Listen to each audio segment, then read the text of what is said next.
Bem-vindo ao canal Total Audiolivros. O futuro de uma ilusão de Sigmund Freud. Capítulo 6. Acho que preparamos suficientemente a resposta a ambas as perguntas. Ela se apresenta quando atentamos para a gênese psíquica das ideias religiosas. Estas, que se apresentam como proposições, não são produto da experiência ou resultados finais do pensamento, são ilusões, são realizações dos desejos mais antigos, mais fortes e mais prementes da humanidade, e o segredo de sua força está na força desses desejos. Já sabemos que a apavorante impressão do desamparo infantil despertou a necessidade de proteção através do amor, que é satisfeita pelo pai. A percepção da continuidade desse desamparo ao longo de toda a vida foi a causa de o homem se aferrar à existência de um outro pai, só que agora mais poderoso. Através da ação bondosa da providência divina, o medo dos perigos da vida é atenuado, a instituição de uma ordem moral universal assegura o cumprimento da exigência de justiça que com tanta frequência deixou de ser cumprida na cultura humana. O prolongamento da existência terrena através de uma vida futura prepara o quadro espacial e temporal em que essas realizações de desejo devem se consumar.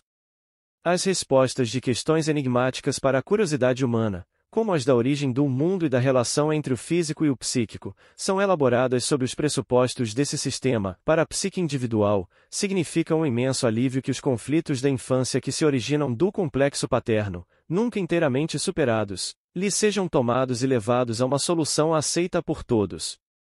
Quando digo que tudo isso são ilusões, preciso delimitar o significado da palavra. Uma ilusão não é o mesmo que um erro. E ela também não é necessariamente um erro. A opinião de Aristóteles de que os insetos se desenvolvem a partir de restos, sustentada ainda hoje pelo povo ignorante, era um erro, e, do mesmo modo, a opinião de uma geração anterior de médicos de que a tabes dorsalis era consequência de excessos sexuais. Seria abusivo chamar esses erros de ilusões. Em contrapartida, foi uma ilusão de Colombo achar que tinha descoberto um novo caminho marítimo para as Índias. A parcela de seu desejo nesse erro é bem evidente. Pode-se chamar de ilusão a afirmação feita por certos nacionalistas de que os indo-germânicos são a única raça humana capaz de cultura, ou a crença, que apenas a psicanálise destruiu, de que a criança é um ser sem sexualidade. É característico da ilusão o fato de derivar de desejos humanos. Nesse aspecto, ela se aproxima da ideia delirante psiquiátrica, mas, abstraindo da complicada construção desta, também dela se diferencia. Destacamos como essencial na ideia delirante a contradição com a realidade. A ilusão não precisa ser necessariamente falsa, quer dizer, ser irrealizável ou estar em contradição com a realidade. Uma mocinha plebeia, por exemplo, pode ter a ilusão de que um príncipe virá buscá-la. É algo possível, já aconteceram alguns casos desse tipo. Que o Messias venha e funde uma idade de ouro é muito menos provável. Conforme a posição pessoal daquele que a julga, ele classificará essa crença como ilusão ou como análoga a uma ideia delirante. Exemplos de ilusões que tenham se mostrado verdadeiras não são fáceis de achar. Porém, a ilusão dos alquimistas de poder transformar todos os metais em ouro poderia ser uma dessas. O desejo de possuir muito ouro, tanto ouro quanto possível, se encontra muito arrefecido por nossa compreensão atual das condições da riqueza. Contudo, a química não julga mais impossível uma transformação dos metais em ouro. Portanto, chamamos uma crença de ilusão quando se destaca em sua motivação o cumprimento de desejo, ao mesmo tempo em que não levamos em conta seu vínculo com a realidade, exatamente do mesmo modo que a própria ilusão renuncia às suas comprovações. Se, depois de nos orientarmos, nos voltarmos outra vez às doutrinas religiosas, podemos repetir que todas são ilusões, são indemonstráveis, e ninguém pode ser obrigado a tomá-las por verdadeiras, a acreditar nelas.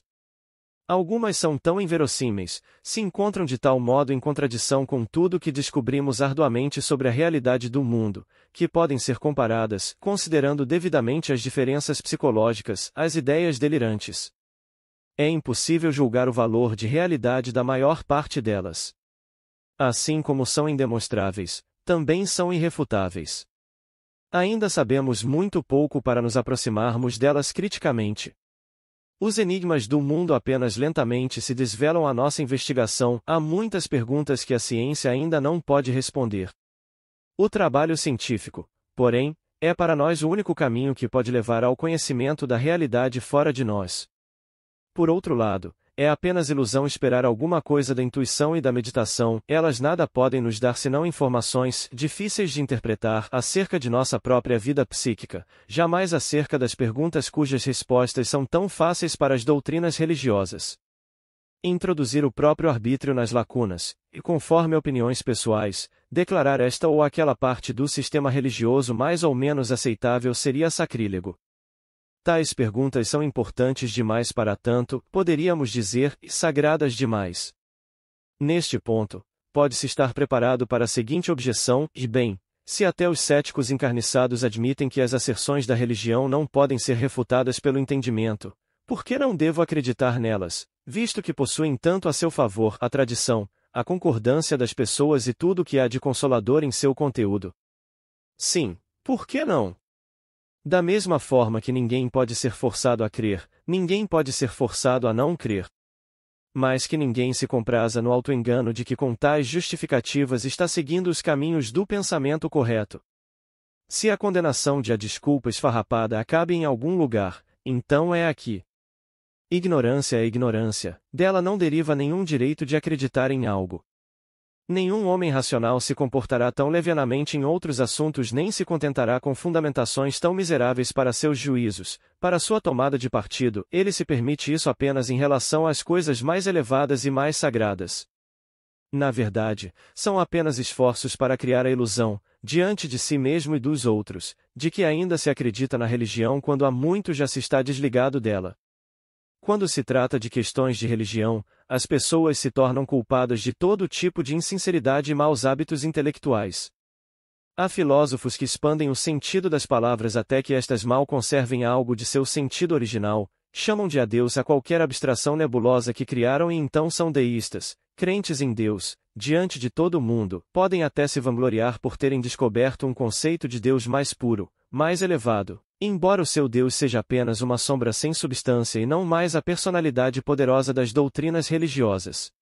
Há críticos que insistem em declarar que uma pessoa que reconhece o sentimento da pequenez e da impotência humanas diante do todo do mundo é profundamente religiosa, embora não seja esse sentimento o que constitua a essência da religiosidade, mas apenas o passo seguinte, a reação a esse sentimento, a busca de auxílio contra ele. Quem não vai adiante, quem se conforma humildemente com o papel insignificante do homem na vastidão do mundo, é antes irreligioso no mais verdadeiro sentido da palavra. Não está nos planos deste estudo tomar posição quanto ao valor de verdade das doutrinas religiosas. Basta que as tenhamos reconhecido em sua natureza psicológica como ilusões. Não precisamos ocultar, porém, que essa descoberta influencia imensamente a nossa atitude quanto à questão que para muitos deve parecer a mais importante. Sabemos aproximadamente em que épocas e por quais homens as doutrinas religiosas foram criadas. Se também soubermos os motivos pelos quais isso aconteceu, nosso ponto de vista em relação ao problema religioso sofrerá um sensível deslocamento. Dizemos a nós próprios que seria realmente muito bonito se houvesse um Deus, Criador do mundo e providência bondosa, se houvesse uma ordem moral universal e uma vida no além, mas é muito estranho que tudo isso seja da maneira como temos de desejar que seja. E seria ainda mais esquisito se nossos antepassados, pobres, ignorantes e sem liberdade, tivessem encontrado a solução de todos esses difíceis enigmas do mundo. Obrigado por visitar o canal Total Audiolivros.